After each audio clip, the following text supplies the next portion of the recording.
piece, and this is not science per se. I think we often say that our business is people's business, and I think we now have a person who can kind of bring the people's aspect to how you run your business. So please, Jesper, the show, and the floor is yours. The floor is yours. Thank you very much. Hi, everyone. So we now are going to talk a little bit about something that I'm really passionate about, and it's people, and it's leadership, and it's communication. And more specifically, we are going to talk about the importance of engagement when we scale up our business. And that's what I've been doing for the last 7 years, helping companies like your companies to bring those skills forward and make sure that you connect with both your people internally but also externally in order for you to show the world how you make a dent in the universe. And that's what we're going to talk about today. Now, my background is in life science. I spent most of my career in life science, and I must say it's great to be here. I see so many familiar faces, so good to see everyone. And I said we're going to talk about engagement. How is it about engagement? Well, Gallup is actually measuring this. And if you're interested, I know that you're a scientific bunch, so how can I find out what kind of questions are they asking? You can go to gallup.com and see the questions they ask. There are 6 scientifically validated engagement questions that they have there. And what they have discovered is that when it comes to engagement, it's not so great. In Sweden, it's actually 2 out of 10 feel engaged when they think about their work. Only 2 out of 10. And it's like, why is this? Have you ever been going late to a meeting? You're sitting in your car, and you're like, oh, I need to go, I'm rushing, and then this happens. Yeah, I can see that stress levels goes up in most of you now, and you see this, and you know what? This is a car that you know can go much faster. But for whatever reason, they have kept the engine so it can only go around 40 kilometers, and that is going to have a negative impact on your chances of getting to that meeting. But if you think about what Gallup showed you around engagement, this is exactly the situations in most companies today. We are only utilizing about 2 out of 10 cylinders in our car or in our companies. And of course, that's why this is the speed our companies are going, but we have the potential to bring out the full engine. And that's really been my passion for the last years. How can I help companies develop that skill? Because it is a skill, so that you can bring your team forward and actually take your company to success much quicker. The reason why we have this situation, I think, goes back a long time.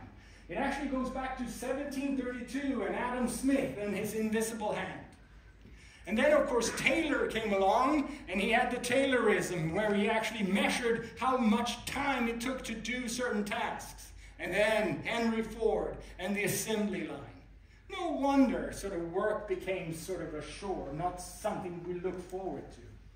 And then this man came along, Milton Friedman. He even got a Nobel Prize in economics.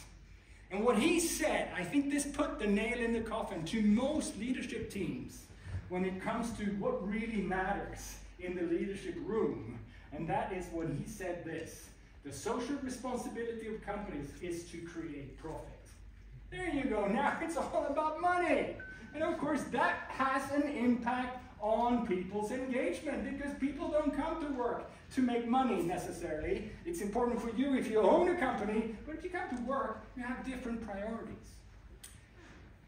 If you were to take those Gallup numbers and apply them to, let's say, everyone working in life science in Sweden, all right? And they are now represented by 10 people. And we ask those 10 people to bike on a 10-seater bike. How would that bike look like? Well, it would look like something like this. You would have 2 people coming to work wanting to bike ahead. Then you would have 6.5 people just sitting on the bike. And then at the back there, 1.5 person actively braking. You're a smart bunch of people here. You can see that this bike has potential, yes?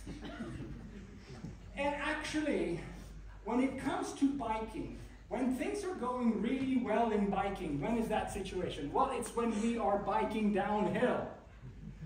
Same thing applies when you are in a company. When you're biking downhill, it doesn't really matter if you have that many people wanting to bike ahead, because physics will just, people sitting on the bike will actually help the bike go faster. That's why when things are going well, that's not when companies talk about engagement. Oh no, because it's going well anyway. But in biking, when are things really tough? When do you need a lot of green people on that bike? Well, it's when you come to the first uphill. And the same thing goes, of course, to you guys in your companies. When you have that milestone that you didn't quite make, or you have to go out and do another round to get some more secure funding. Arvid, you know about that? Oh dear. That's when you need a lot of people in your team wanting to bike ahead. So, let's talk about sort of what can we do to make it happen, because it actually matters. This is another study by Gallup. And now they look at the teams with highest engagement, and they look into customer loyalty, for example. So the teams with the highest engagement actually has more customer loyalty. 10% goes up. Also, productivity and profitability goes up by 20%. So, you know, I hope that you will think a lot more around your team bike going back from this meeting today. How is it in your teams? Because it really makes a difference to the bottom line. And you want, that is something you look for too, isn't it? Mm-hmm. Yes. All right, so how do you do that? How do you ensure that you get people with you? Well, it goes with something called direction, knowing where you're going. Now, this is 60 meters for people without orientation skills. And as you can see, it's a bit of a struggle. Now, the same thing goes for teams that is not clear with their direction. Then you would have people coming to work, working away, but if you don't give them where you're going and why it matters, you will have the same situation in your companies as you see here today. So, clarity on the why gives us direction. And that is something that we need to think about in our leadership teams every day. Do we have enough clear on our why? And you know what? Most of the companies in here are probably at an early phase. So when a company's founded, why we do things and what we do is very closely linked. But as time goes by, what happens is that we actually start to talk more about what we do, and the why we just take for granted. Of course, everyone knows why we're doing it. I don't have to tell you that. But you know what? If you don't do that and spend time on talking about the why, communicating your why, then you are going to start to see this divide happen. And as you scale up your companies, as they grow, the why is something you just take for granted and you are basically lost. And you just saw on the other slide what happens when you are lost. So, how can we work on this as a leader in startup companies, scaling up? Well, I'm sure that most of you have seen this program, På spåret, all right? And on På spåret, there is a question that every program starts with. And what is that question?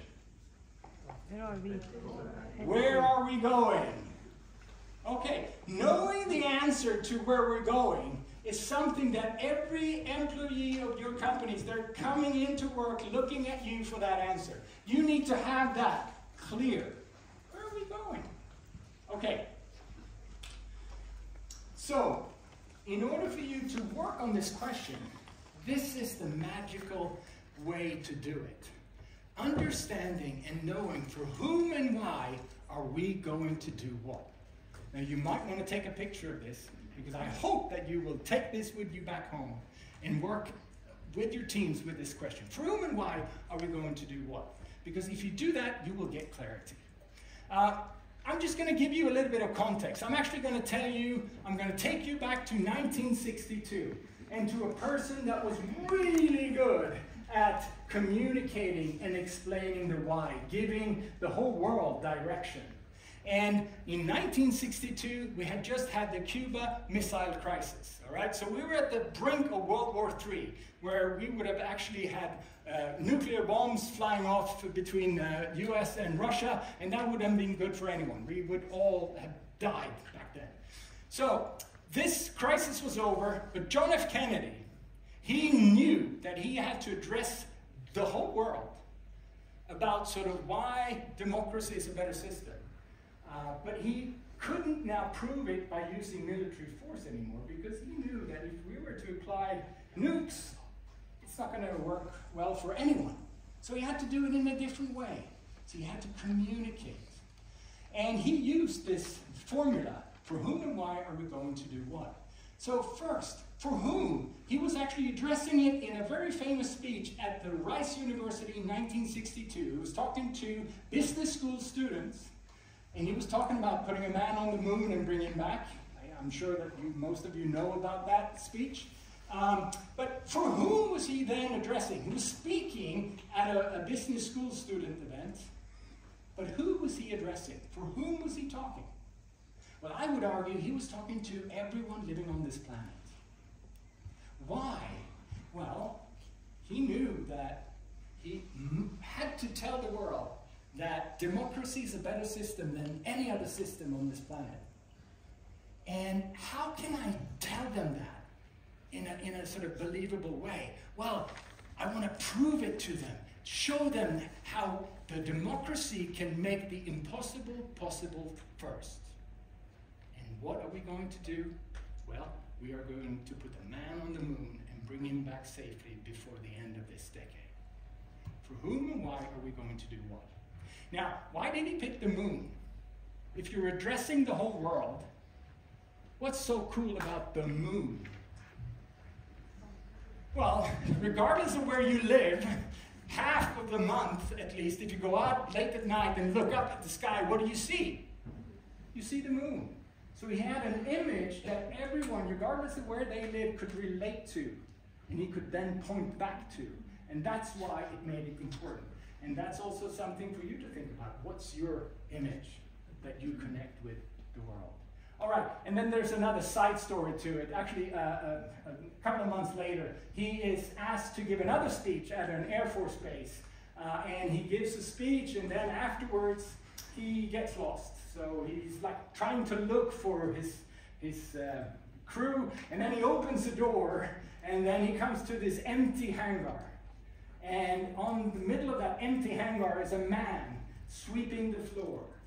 And the president goes up to him and says, "Private, what are you doing?" And he looks up and he says, "Mr. President, I'm putting a man on the moon." Now, that's, if you get this really right, that's how it connects and how it makes it important for everyone to follow along. So, for whom and why are we going to do what? I used this when I took over Roche Diabetes Care here in the Nordics. And I came to a team that was performing really badly. We had the lowest engagement of all teams at Roche, 90,000 people. It was really bad. And very early on, I realized that we had lost for whom we exist for. I mean, for whom is really your end customer. You know, I came in and I asked a lot of people, who's our customer? And you know what? If you are selling meters and pumps for people living with diabetes, it's pretty easy for you to say, who's the customer? But you know what? After a while, when you work with something and you're very much into the what you do, you tend to forget your end customer because you might deal with other people. You sell to other persons. We sold to doctors and nurses, and therefore that was who we existed for when I asked the team. So we actually had to work out and make sure that everyone agreed. Well, you know what? Who would miss us if we disappeared? It would be someone living with diabetes, yeah? And then after that, we came to the why. And here I actually used my friend Kalle from Opticon. We interviewed 100 people living with diabetes because we knew our customers, we hadn't talked to them for years. We had talked to nurses and doctors and other hospital administrators about sort of our products, but we had no clue how is it to live with diabetes today. So we did those 100 deep interviews, and when those answers came back, I asked Kalle, okay, can you tell me, is there anything like in common here? And it was very clear. Everyone was saying the same thing. And what they said was this: before I had diabetes, life was easy. After I had diabetes, life was really complicated. Now I could take that customer insights back to my management team and say, you know what, this is what our customers are saying. We're selling meters and pumps. What's our why? Well, I ask you, what's the why, would you say? What's our job? Make life easier, exactly. And that became our direction. Okay, we're going to make life easier. How are we going to do it? Well, we're going to provide innovative solutions and products that help people with diabetes, and we sell ultimately meters and pumps.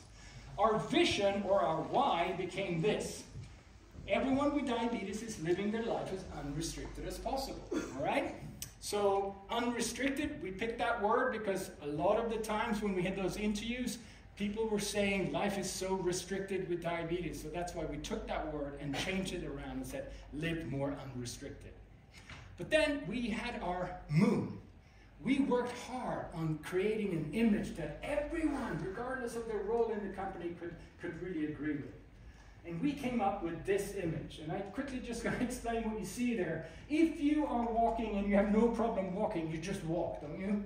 You don't think much, you just walk. But if you are suddenly finding yourself on a very tall fence, what happens to your speed? Can you walk as fast? No, you have to slow down. Why? Well, it's because now you're walking on a very restricted path. And if you are not paying attention, you might start to lose your balance and you might fall off. And if it's a really tall fence, you can hurt yourself, or even, you might even die.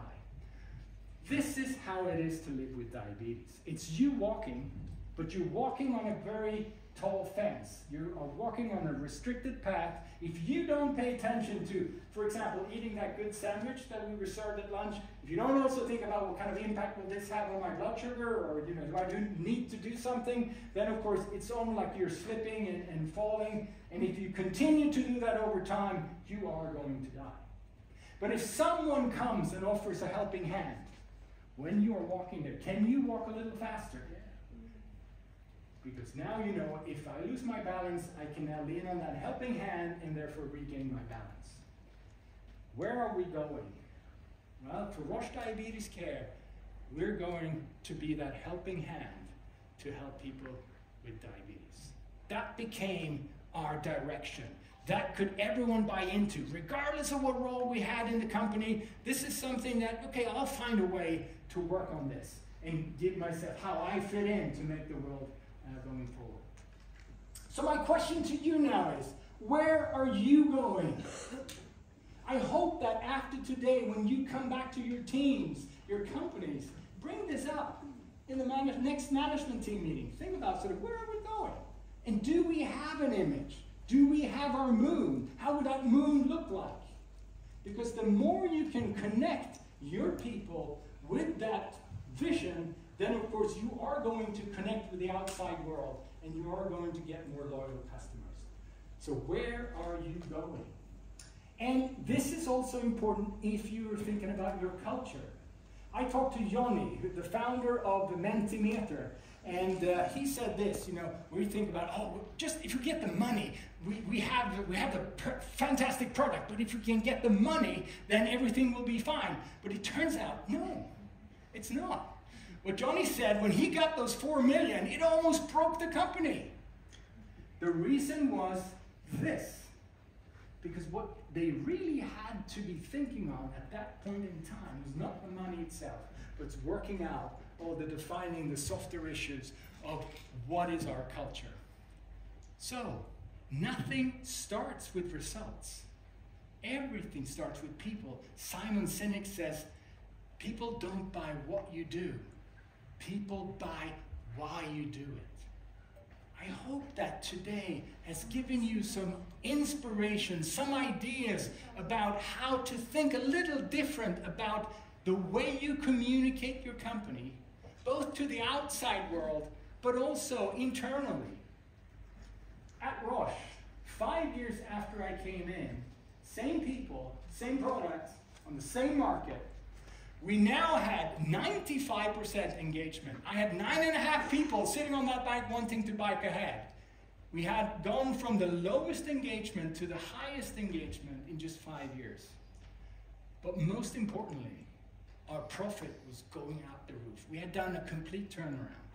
And now we were making millions and more in Swiss francs in profit because we knew where we're going. Nothing starts with results. Everything starts with people. Thank you.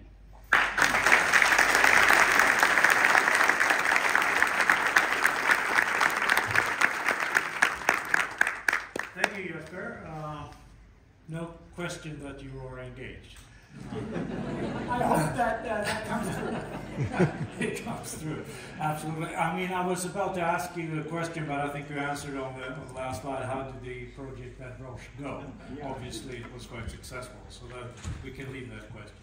But I think it's important, Johan, to point out that sometimes we think if we just get everything right, if we bring the science, if we bring the data, everything else will fall in place. But that's not necessarily true. There's so many data points out there. There's so many things that people believe in. So if you need to be convincing. You need to get your where are you going and get that clear. It's going to help both you, your team, but also when you talk to venture caps and others that will give you money. Because again, people don't buy what you do. People buy why you do it. No, I agree. It's great. And there's a couple of words that you use that maybe could relate to practical advices for young companies, people thinking about starting companies. And the words I was thinking about, one is the obvious one, is why.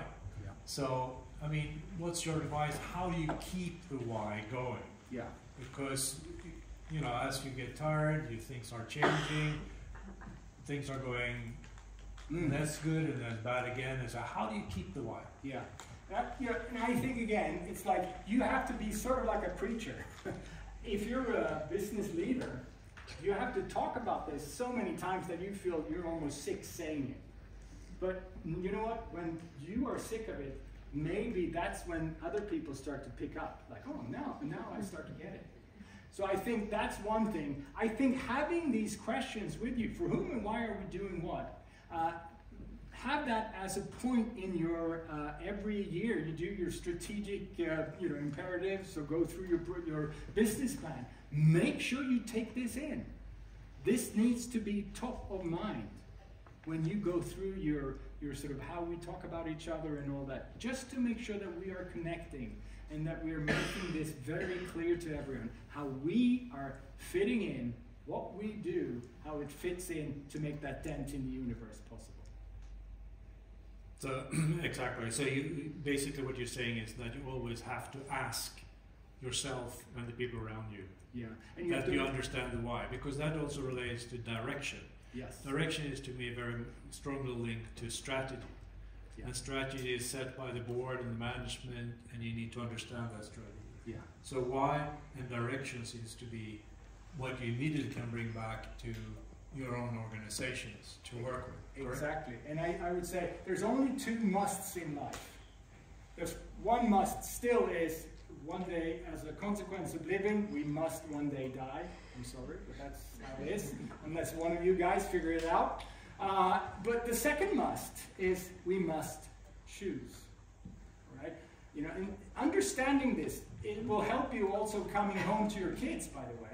Because if you're ever thinking about, I tell them, you must put the dishes down in the dishwasher, and they never do. Maybe it's because you have not been clear on why this is important. So again, have this top of mind. Make sure you talk about the why. And never assume they know why.